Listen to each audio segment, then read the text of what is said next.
El otro elemento fundamental es Netanyahu.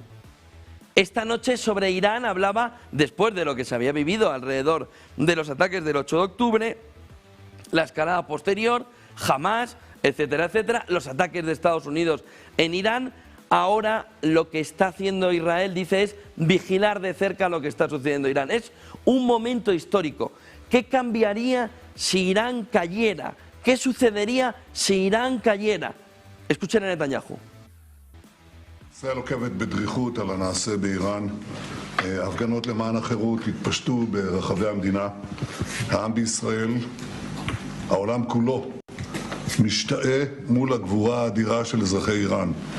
ישראל תומכת במאבקם לחופש ומגנה בתקיפות את מעשי הטבח ההמוני באזרחים חפים מפשע.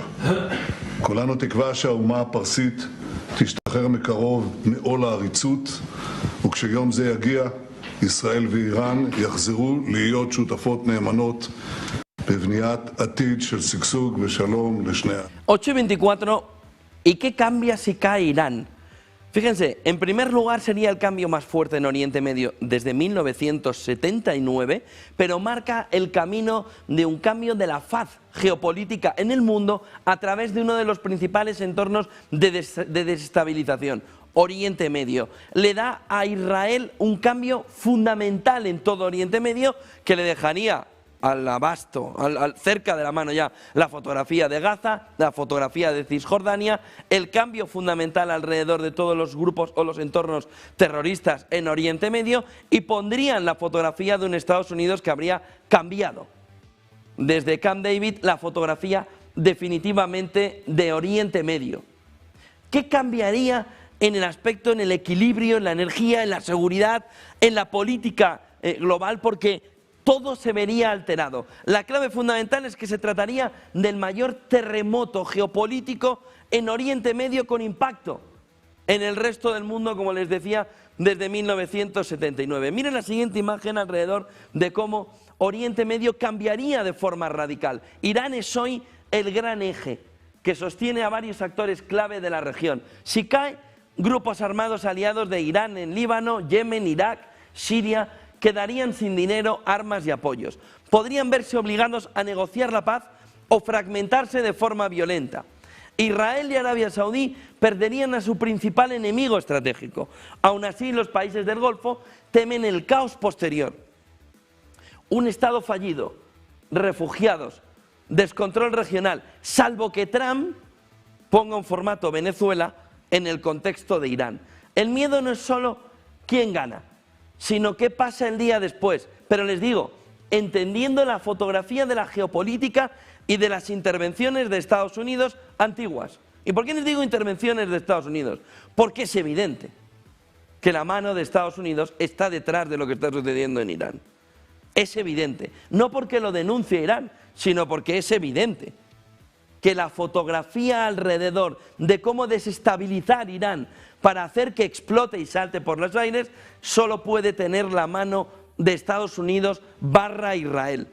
No es un tema de conspiración, es un tema de evidencia alrededor de cómo los equipos de inteligencia están trabajando, la CIA y demás, para conseguir esa desestabilización al que habría llegado el punto fundamental. Por lo que, fíjense, todo esto alrededor de el temor podría estar resuelto si lo que se produce es una intervención finalmente de Estados Unidos para convertir a Irán en Siria 2, para hacer del ayatolá, del líder supremo, un nuevo Bashar al-Assad. Vete a Rusia. Pero aquí hay una intervención clara. ¿Quiénes vienen? Pues el problema está en lo que ha sucedido en el fin de semana en Siria. No, Siria todo perfecto, von der Leyen con Siria, Europa, Estados Unidos, Siria, Siria, Siria y los cristianos en Siria muriendo. ¿Y qué tuvo que hacer Estados Unidos? Intervenir para evitar lo que parecía ya un holocausto clave, que no van a salir a manifestarse los pro-palestinos, pero que no significa que no esté sucediendo. Significa simplemente que les interesan unas vidas y otras les interesan menos. Pero la fotografía en Irán puede ser parecida a la de Siria, pero con un resultado que puede ser igual de catastrófico para determinadas minorías, pero con un control clave. ¿Cuál? el de Estados Unidos a través del petróleo en un formato de Venezuela también para Irán. ¿Lo administraría Estados Unidos? Probablemente no. ¿Lo administraría Israel? Probablemente sí. Miren la siguiente imagen, porque el modelo de la nueva doctrina Trump, como seguimiento a la doctrina Monroe, viene a cambiar la manera en la que interviene. ¿Interviene? Sí. ¿Cambia las cosas? Sí. ¿Pero lleva a sus soldados a morir? No. Por lo que la fotografía nos va acercando a un modelo Siria, a un modelo Venezuela, a una mezcla de ambos, pero donde el presidente decía, el presidente de Cuba será Marco Rubio, me gusta, el presidente de Irán será Netanyahu. Entiéndanme la comparación. Será Israel quien entre, domine, pero sin entrar. Por la fuerza del petróleo, por la fuerza de los grupos de oposición. ¿Eso significa con el príncipe heredero? Pues es posible, o no. Rusia, en esa fotografía de caída de Irán, quedaría más aislada. Irán ha sido un socio clave para Rusia en los últimos años, especialmente en tecnología militar. La caída dejaría a Moscú sin su aliado más importante en Oriente Medio, le forzaría a acercarse a una negociación de paz, sería otro golpe estratégico tras perder influencia en Siria y en Venezuela, y el equilibrio global entre grandes potencias se debilitaría aún más. Petróleo. ¿Qué sucedería con el petróleo? Mire la siguiente imagen. El petróleo y la economía mundial entrarían en un periodo de tensión. Sí y no. Y lo ven hoy en la cotización del precio del petróleo. Sube, pero tampoco para morirse. Sube, pero no para una situación de golpe. ¿Por qué? Porque va a tenerlo todo Estados Unidos en el control. A corto plazo el caos podría disparar los precios por sabotajes o interrupciones. Pero esto es si aguanta el régimen iraní. Si el régimen iraní no pasa la semana, esta que entramos, no hay nada que hacer, salvo que la líen militarmente hablando. A medio plazo un nuevo gobierno podría producir más petróleo para financiar la reconstrucción, lo que tiraría abajo los precios. De tal manera que, ¿cuál es la afección?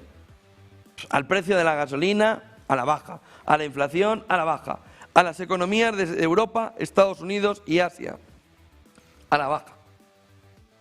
Pero ¿a quién perjudicaría colateralmente mucho? A China. Miren la siguiente imagen. Alrededor de cómo China sí tendría una afección y sí saldría junto con Rusia gravemente perjudicada, compra gran parte del petróleo iraní a precios de mercado negro, rebajados. La inestabilidad obligaría a buscar energía más barata. Déjenme que pare. ¿Dónde? ¿Venezuela? No. ¿Irán? No. ¿Rusia?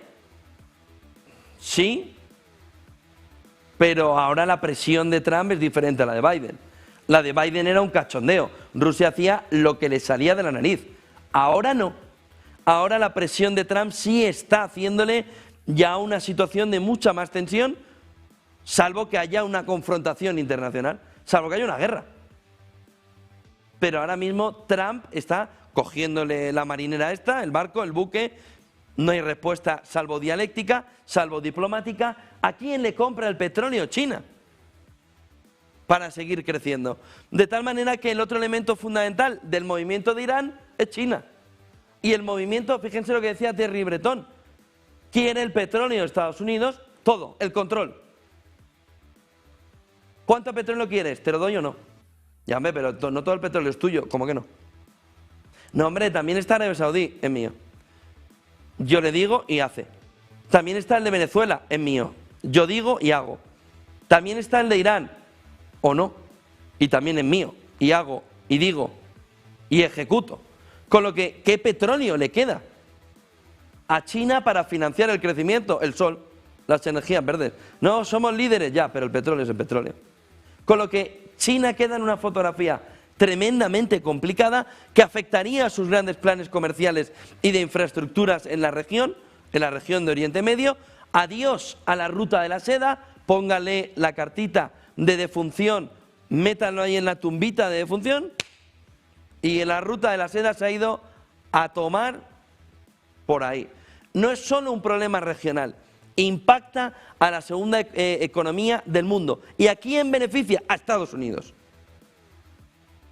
Por lo que, interpreten ustedes, si todo va como va, Estados Unidos sale no reforzado, amo del mundo. Revive a Rockefeller y lo pone ahí. Somos los amos del mundo. Ha llegado la nueva época del petróleo, del oro negro americano, estadounidense. Venezuela, Irán, Groenlandia, el Ártico. ¿Qué es lo que le queda? Le queda que no le explote por el camino en las manos. Porque si Irán, con las ojivas que tiene, lanza una que no la lía, entonces, fíjense, ¿cuál es la visión? La visión es que Trump lo domina todo. La visión es que Trump ha ganado. La visión de que Trump es el gran ganador de todo. La visión es que Estados Unidos viene a dominarlo todo. La visión es que vuelve el imperio estadounidense, vuelve el imperialismo estadounidense. Lo tienen todo controlado para someterlos a todos. Tienen el anillo único. Nos van a someter a todos, salvo que el otro bloque, empujado contra la pared, que ya no puede más, empujado y empujado y empujado, nos lleve a una tercera guerra mundial. Una ojiva iraní cargada, Dios sabe cómo, de contenido nuclear, estallando en no sé qué punto, que haga que ya vayamos directamente a una guerra, a un conflicto internacional, donde se estime que ellos que no tienen poder nuclear solo lo han podido recibir de China, de Corea del Norte o de Rusia. Y entonces vayamos a una conflagración internacional, como decía Thierry Breton en la entrevista de ayer, que Estados Unidos estaba vislumbrando. ¿Por qué? Porque si se dan cuenta, esto ya es poner a China contra la pared, enganchar a China del cuello, ponerle contra la pared y decirle, ¿te rindes? ¿Y quieren los chinos rendirse? ¿O tienen la pequeña percepción de que en una guerra mundial podrían ganar? Ese es el problema para Donald Trump. Eso es a donde Donald Trump nos está llevando. Sin querer o queriendo, pero es el fondo de todo esto que está sucediendo. Todo es muy bonito ahora mismo para Estados Unidos. Y ya vamos hacia la victoria, y ya vamos hacia la victoria. Pero un estallido ahora mismo, una chispa, prende en el mundo más complicado, no desde la Guerra Fría, sino del periodo de entreguerras. El mundo no vivía en unos bloques, es decir, en 1931 nadie decía, hay dos bloques ya formados, Alemania, Italia, bueno, en el 39, contra Reino Unido, Francia, Estados Unidos, no había esos bloques. Los bloques se vieron a posteriori. Es que ahora tenemos hasta los bloques montados. El problema de todo esto es que China está ahora mismo entre la espada y la pared. Pero una chispa le hace quitarse la presión y responder con toda su fuerza. ¿Cuál es la fuerza china? Es el elemento fundamental a estas horas. No es Irán la revuelta, son las consecuencias de que Irán caiga, de que China se vea ya solo en el tablero de ajedrez. ¿O van a montar una revolución en China? ¿O va a ir ahora Estados Unidos de Irán, donde es evidente, de Irán a China, y les va a montar también una revolución? ¿O va a sacar a Xi Jinping como a Maduro y a Putin, y va a meter a Maduro, a Xi Jinping y a Putin en la cárcel de Brooklyn, a los tres? Con el iraní, bueno, el iraní no llegará, si irá más a Rusia. Con el coreano, es decir, o gana Trump o perdemos todos.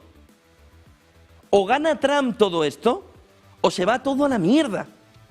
Vamos a una guerra mundial. O gana Trump, o todos perdemos. O gana Trump o nos vamos a una guerra. Miren la siguiente imagen. Ya tienes a Rusia y a China en un entorno de estar contra la pared. Riesgos graves de seguridad. Irán tiene un programa nuclear avanzado. ¿Terminado? No.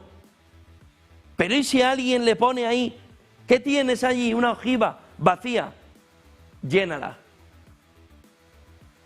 Es decir, Estamos al borde del desastre. No sé si se dan cuenta. El mercado no. Porque cree que Trump va a ganar sin ningún lugar a dudas. El mercado cree que Trump, que lo ha visto todo antes que nadie, va a ganar. Pero ¿y si no gana? Si no gana, esto acaba en una guerra. Pero no en una guerra, perdonen, como la de Ucrania. Acaba en una guerra mundial. Ya no hay, me ha pasado un avión por la frontera, sino te he destrozado un avión. El problema es llenar el cielo de drones, de todo el mundo. El riesgo de lo que estamos viviendo ahora es una conflagración internacional, es una guerra mundial. O gana Trump o lo otro es la guerra. No hay alternativa. Irán podría tener, bueno, tiene un programa nuclear avanzado, pero podría tener un entorno nuclear. ¿Y si Corea del Norte, China o Rusia le hacen llegar contenido nuclear? Y luego un vacío de poder podría provocar una pérdida de control sobre materiales sensibles. Luchas internas por los arsenales nucleares. Irán es un país muy diverso, kurdos, árabes, baluchis. Si el poder central se rompe, ¿cómo va a controlar Estados Unidos los movimientos separatistas? Que además contagian a países vecinos. No es solo el cambio, es el desorden, es el caos, es la gran revolución de Oriente Medio. Miren la siguiente imagen, alrededor de cómo lo que estamos viendo es un nuevo estilo de política internacional apoyado en que Estados Unidos cree, Trump cree que lo va a cambiar todo. La caída de Irán consolidaría una política internacional donde la ONU ha muerto. Denla por muerta. Se acabó la ONU. Está muerta la ONU. Lo que hay es el más fuerte. Y China y Rusia, aun siendo más débiles, pueden jugar al atacar al más fuerte. Estados Unidos demostraría que vuelve a apostar por cambios de régimen. ¿Por qué no en Taiwán? Se cerraría un ciclo, por China, de viejos enemigos históricos. Pero hay un precedente peligroso. Irak en 2003, caída rápida del régimen, años de guerra, caos después. En resumen, lo de Irán tiene una preocupación. Vamos a ver si podemos ver la siguiente diapositiva. Lo que estamos viendo es cuidado a la fotografía de Irán. Porque no es todo oro lo que reluce. Si cae Irán, el mundo no será más estable automáticamente. Corre el riesgo de que en la caída nos la líe, corre el riesgo de que al caer se líe. O nos la líe Irán en la caída, o la líe China y Rusia y Corea del Norte en el proceso de caída. Porque ¿quién le dice a Kim Jong-un que el siguiente no es él? Que ahora mismo está callado. Pero ¿quién dice que el siguiente no es él? Puede haber oportunidades, pero ¿y la tensión, y la incertidumbre, y los riesgos asociados? Incluso países enemigos de Irán temen que el remedio sea peor que la enfermedad. Y eso no significa no quitar un régimen dictatorial. Significa que hemos abierto ya la caja de Pandora y que vamos camino a un golpe sin precedentes.